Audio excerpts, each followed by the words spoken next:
Hi guys, it's Paula and I hope you are doing well. This is one of my most favorite videos to film every year. It is the video where I discuss the options I am mulling over for Pan That Palette next year, which in this case is 2022. It is weird just saying those numbers. I don't know about you, but I'm still getting used to 2021 to be honest with you. But anyways, this is a video where I shop my stash and say if I was gonna start Pan That Palette tomorrow, these are the main palettes that I'm considering for Pan That Palette, because it's never too early to start thinking about Pan That Palette. Now, as I discussed before in another video, there are some factors that can throw all of this out the window. The main factor being the Pantastic Ladies theme for Pan That Palette. I have chosen to go along with the Pantastic Ladies theme for Pan That Palette for the last 4 or 5 years. I mean, like year after year after year, I think they come up with great themes and I want to jump on the bandwagon. Obviously, I don't have to. I could choose any one of these palettes and I don't have to go along with a Pan That Palette theme. But a lot of times, once I hear what the theme is, I go a different direction and I abandon this plan that I create this time of year. So this is just for fun. I don't know if any of these will actually be my Pan That Palette for next year, but if I was going to choose a Pan That Palette today, it would probably be one of these. There's quite a few, actually, I've pulled. I could probably have narrowed it down even more, but this is all just fun and games. First of all, I wanted to show you my magnetic palette that I made in a separate video. I will link that video down below if you missed it, but basically I did a separate video where I curated this palette from all of my single, I don't want to say eyeshadows because there's face products in here too, but from all of my single depotted products, I curated this palette. And obviously this is something I would love to pan as an entire Pan That Palette.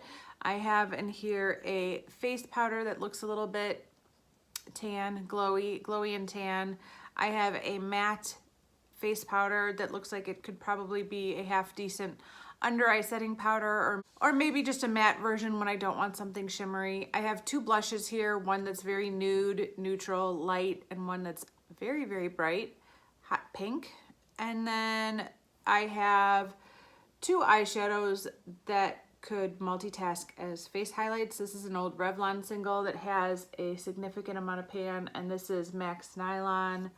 I have a bronzer over here that could obviously also be used as an eyeshadow, and then the rest are just eyeshadows that I think I would like to work on. Some are Makeup Geek, some are MAC, some are just random, no name, like old Almay, Maybelline, I don't know. So, obviously I have to mention this as one of the palettes I'm considering for Pan That Palette 22 because I did a whole video where I curated this.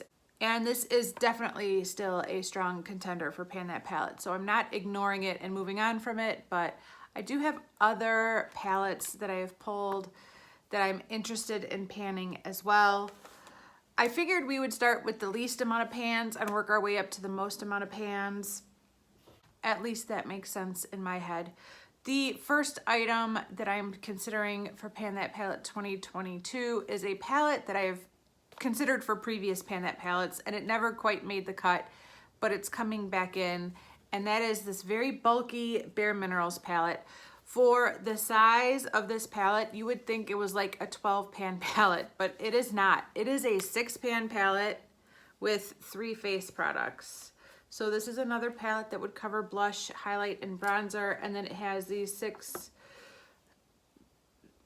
I don't want to say random, but they seem kind of randomly chosen eyeshadows. I mean, you got these kind of warm shades here, and warm shades here, and then you got these 2 kind of cool tone shades in the middle. It's kind of a strange assortment, and I don't feel like I've really used these eyeshadows a ton. It looks like I've used the highlighter a few times, but basically this is brand new. And not only do I think it is possible for me to pan this, I mean, I think we all know by now that it's really hard for me to finish eyeshadows. But I do think that it is somewhat realistic that I could pan this in a year, or most of it, or almost all of it.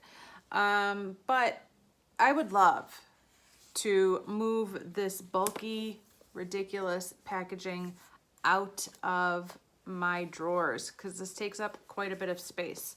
So this is back in for a contender for 2022. The next palette that I'm considering is a much smaller palette, but it is also a 6-pan palette, and that is this little Physicians Formula palette.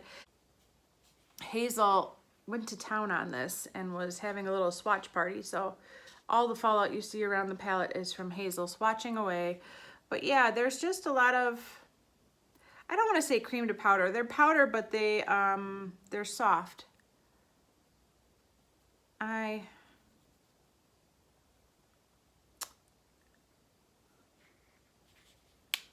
think I would have to foil them. They're getting a little dry.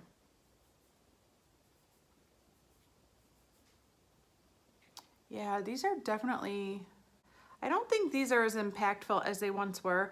I haven't tried to foil them, but this is the kind of product that I would like to use up.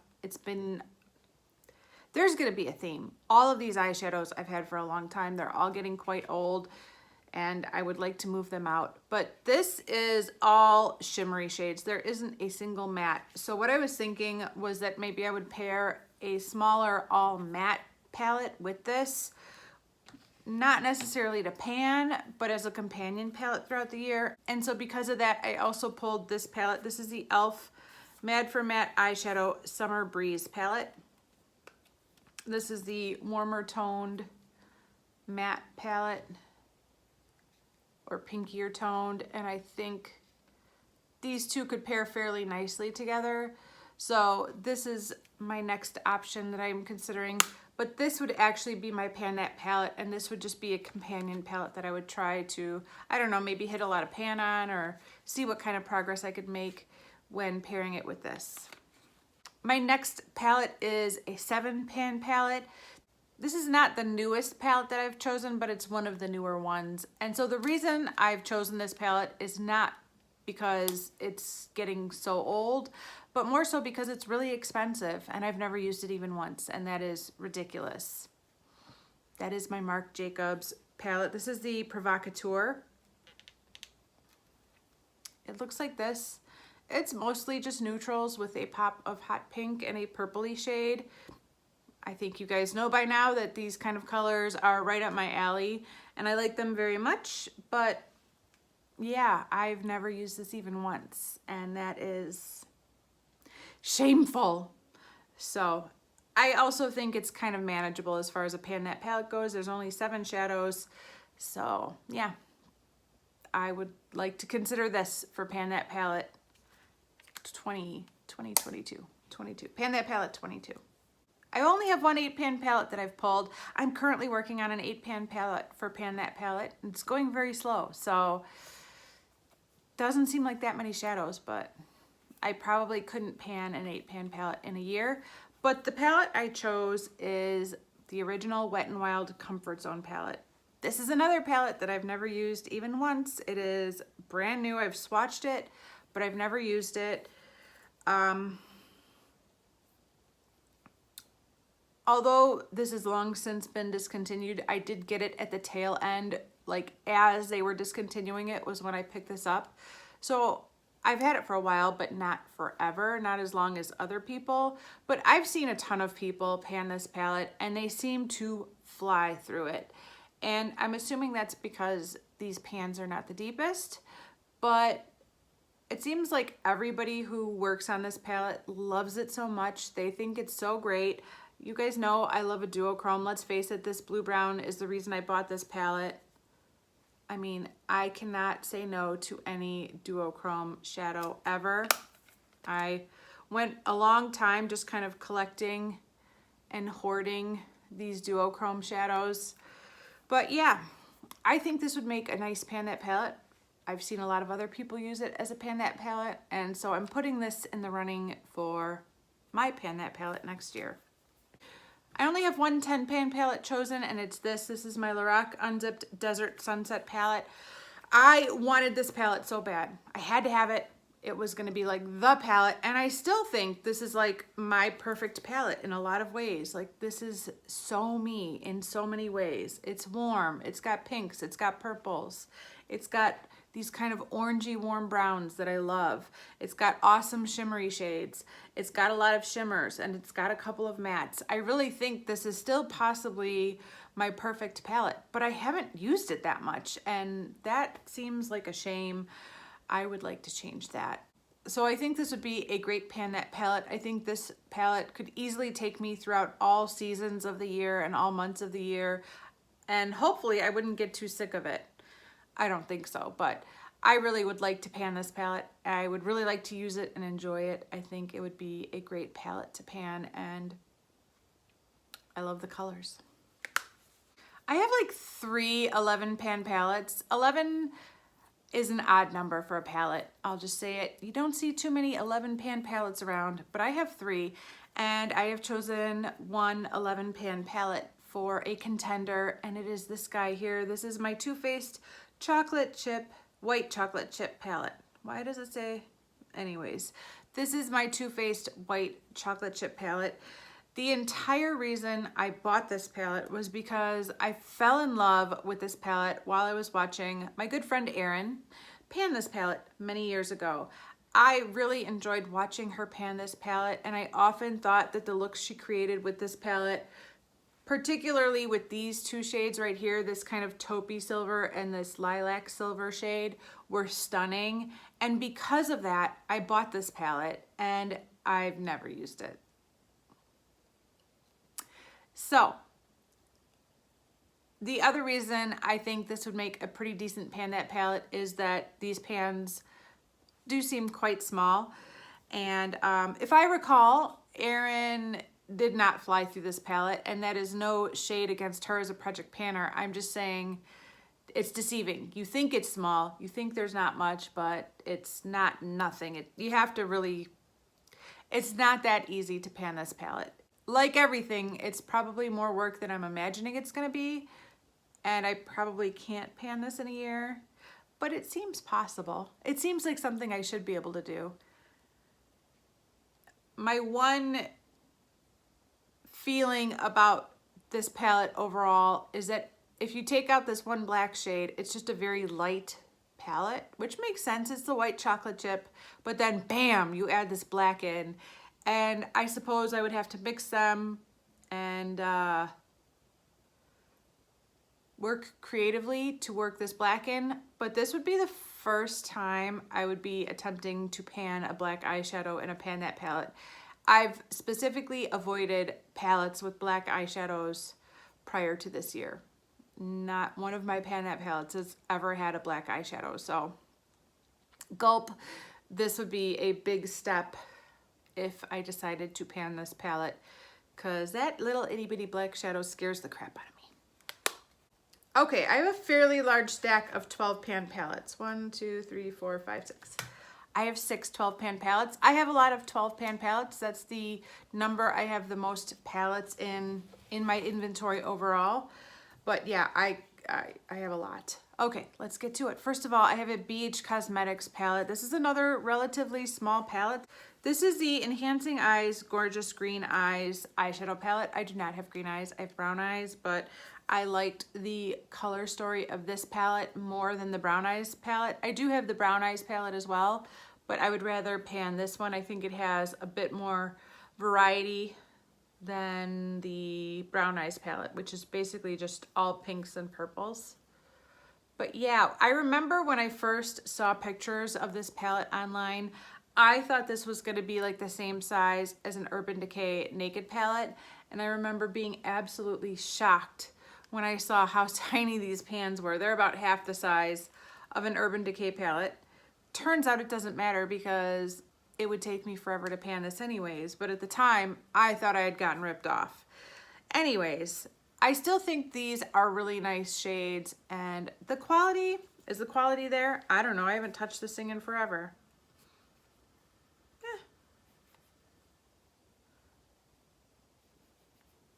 Oh, I just swatched the same thing twice. What a goof.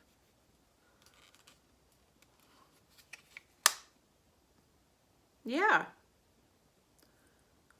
It's not bad quality. There's some swatches right there. That's not bad. I can handle that. So, do any of you guys remember this palette? Do any of you guys have this palette? I think this would make a pretty decent pan that palette. Next, I have a Colourpop palette. I have the You Had Me at Hello palette. I've only used this a few times. This doesn't have a ton of love, but every time I've used this palette, I've been just in love with it. These colors are my kind of colors. I love them. I love this white shimmery shade up here, this kind of champagne-y shimmer shade. I do like the Colourpop formula. There it is right there. I think I could really enjoy this palette very, very much. Yeah, I think I would love panning this palette. I've only used it a few times though, if that. Yeah, I must have used it a few times, but some of these shades look like they've never been touched.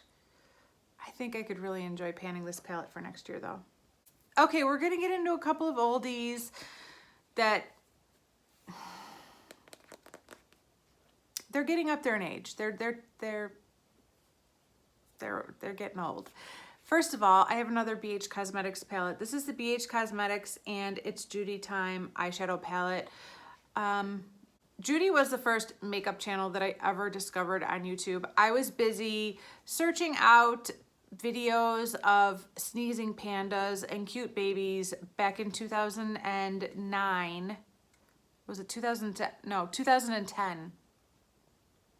2009 or 2010, where lo and behold, I stumbled upon a video of Judy doing an eye tutorial and I completely fell in love with the beauty community and YouTube and Judy all at the same time.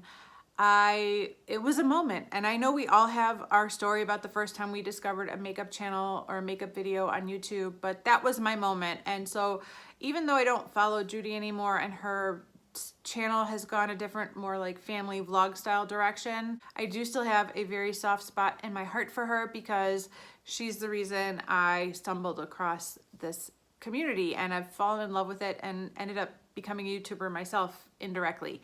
So when she came out with this palette with BH Cosmetics, I had to have it. She was not only the first channel that I discovered that turned me on to makeup tutorials, she was the first influencer. She was the first person that made me want to buy all the makeups, and she certainly wasn't the last, but she was definitely one of those people that when she used a product, I wanted that product because she used it and she made it look amazing. And so I watched her videos where she promoted this palette that she curated with BH Cosmetics, and I had to have it. And I thought she made some really beautiful looks. This is it right here if you haven't seen it. I do feel like this is more of a fall palette than any other season, but I definitely think it could go year round. I love this kind of pinky brown shade right there. I think that's amazing. Some of these shimmers are pretty good. This is kind of like Amber Rush from L'Oreal. I really thought this palette was well curated and fairly unique, and I would love to go back and rewatch some of her videos where she did looks using this palette because it was very inspiring. But yeah, it's getting old and I should pan it and use it and enjoy it because it's barely been touched, and this was released a long time ago. Another oldie that deserves some love is my Anastasia Beverly Hills Master Palette by Mario. I did use this for 1 week. I could tell you that. I don't know if it was 5 days or 7 days, but I did 1 week, one palette on Instagram with this when I first got it. I got it along with several other makeup loving Instagrammers who I was chatting with regularly at the time. It brings back fond memories when I think about all the conversations we had. Raine, you definitely convinced me to buy this palette. I am not kidding. Raine could sell me makeup like it was nothing. Raine would be like, you need to get that. And I'd be like, okay. I mean, that's just kind of where I was back then. But I bought this at the suggestion and the influence of my Instagram friends. I wore it for a week. I liked it, but I wasn't amazed. And then I put it away and I never touched it again. And that feels like a crime because I know how many people would have killed for this palette, and I just got it sitting in a drawer and it is getting old, so I would like to use it. I also think this is more of a fall palette than anything else, but I think it could go year round. And I have seen other people pan this palette, so I know there's lots of panning inspiration out there if I need it. The next palette has not gotten a lot of love. That is my Faced Stardust by Vegas Nay palette. I still don't really know who Vegas Nay is, but Sam Sherman is the one who convinced me to buy this palette. I was really into watching Sam Sherman for a long time. I've since had to unfollow her because I found myself a little too influenced by her, and when I decided I needed to go on a low buy and curb my spending, I knew I had to stop watching her because everything she would wear I would want to buy. So she definitely convinced me to buy this palette. I have seen several friends try to pan this palette, and actually my friend Jen is currently working on this palette. She just started working on it like a month or two ago, and I've seen my friend Beth pan this palette, and yeah, it just looks really beautiful. I think there's a lot of eyeshadow in this palette, definitely more like 2 years worth of eyeshadow than 1 year, but I think I would enjoy working on this palette for a year, and I think it would give me, I don't know, everything I would need. I think it's a good year-round palette. And they still feel good. Yeah, still in good shape.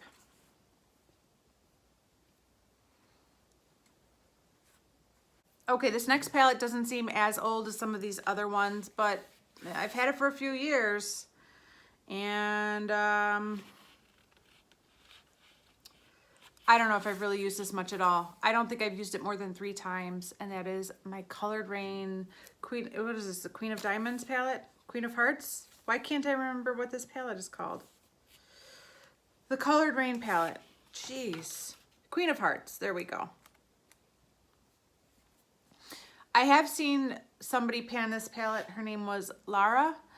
I really enjoyed watching her pan this palette and to see what looks she created. But again, this palette is something I'm very attracted to. There's pinks, there's purples, there's cool, there's warm, and that's something I like very much. I think I would enjoy panning this palette very much.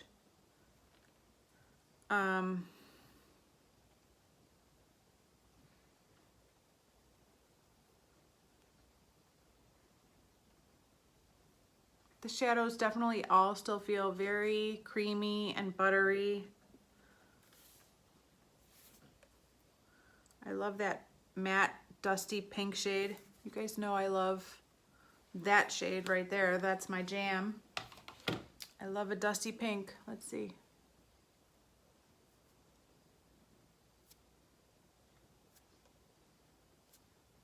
Yep. That palette actually still feels like it's in really good shape.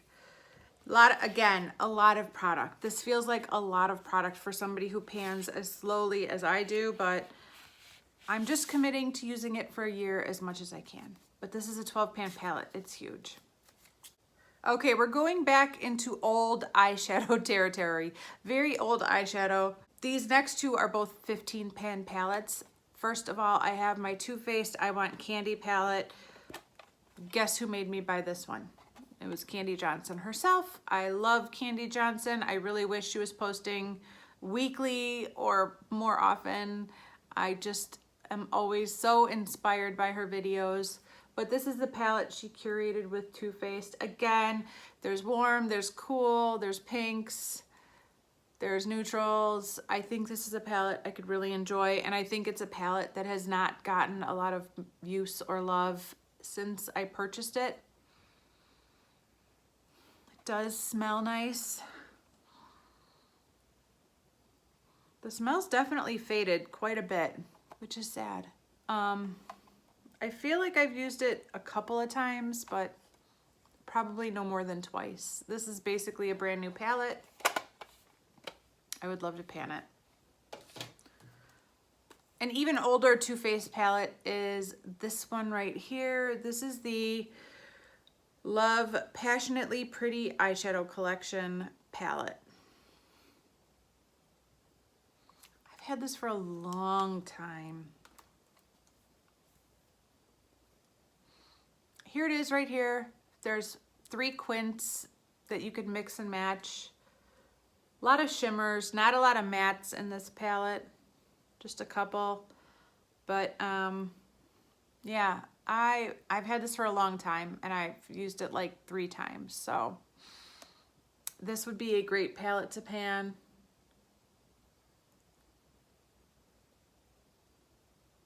Again, there's a black in there though, man. I'm getting bold with these black eyeshadows. Who am I? I think this one right here is my favorite shadow out of the whole palette. Ooh. Yes, there it is right there. That's beautiful. Yeah, I would like to pan this. I don't know when I got this or where I got it from, but it needs more love.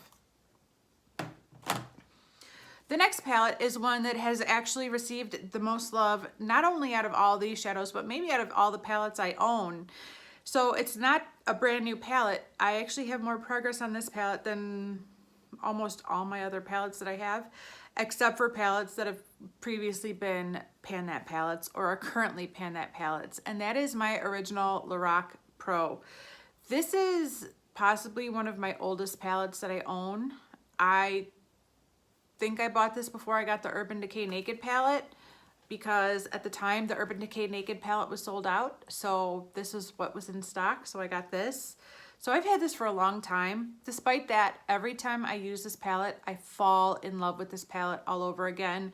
The reason I bought this palette was definitely from Mascara Beauty. I used to love watching her videos. I still go back and binge watch her videos sometimes. She's another one that I wish was posting and doing makeup tutorials like the old days.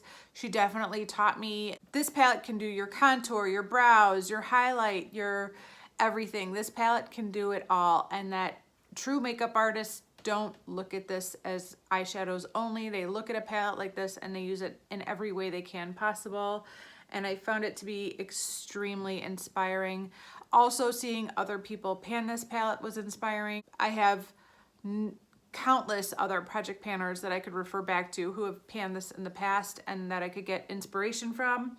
I do also already have 2 pans in this palette, which would give me a greater head start on this palette than any other palette I've ever panned before. Pretty much I tend to choose palettes that are brand new, but I have pan in nude and mauve, and every other shade in this palette has been used. So yeah, this is definitely a contender for Pan That palette. I still remember Amber F hating this purple shade. She used to have a hashtag, I think it was Deep Purple is a Beast, something like that. I mean, she really worked so hard to pan that deep purple shade. I probably would not be able to pan that shade, but yeah, I still remember that cracked me up. She really disliked that deep purple shade. I think she thought about digging it out many times, but in the end, she beat it down and she finished it. Okay, there's just one more palette. I feel like I've been talking for a very, very long time, but there's one more palette that I'm considering for Pan That palette for 2022. I've only used it once, but I absolutely fell in love with it that one time I used it, and I've never quite been able to get it out of my mind ever since, and that is this. This is the newest palette out of all these palettes here, I believe. Yeah. This is the newest palette out of all these palettes that I'm talking about in this video. It is my Huda Beauty new nude palette.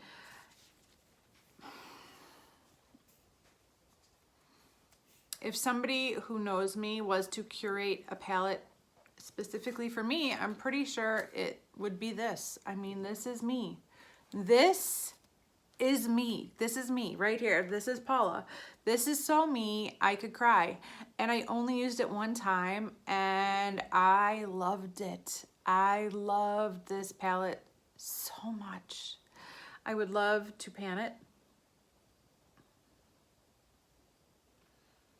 yeah, that's all I can say. I would love to pan this palette. And so because of that, it's a contender. A palette that is this me should not be sitting in a drawer, not being used. It should be getting put on my eyeballs. That's what I say. So, I know that was a lot of eyeshadows. Obviously, that's only a fraction of all of my eyeshadows, but still, that is a lot to narrow down between now and January 1st, 2022. I'm sure my mind will change many times over the next few months before I finally make a decision. But like I said, those are the contenders that I would be looking at if I had to choose pan that palette today. So tell me what you guys think. Which palette would you have chosen for me to pan based on all of these? Which one do you think I should go with? Are you excited about Pan That Palette 2022? Have you already chosen your Pan That Palette for 2022? Let me know. I'm very curious. Anyways, this was so much fun. I'm really glad I did this. It'll be interesting to see what happens because it might be one of these, it might be none of these. We will see. But anyways, that is it for this video. Thank you so very much for watching. I do appreciate it, and I will see you in the next one.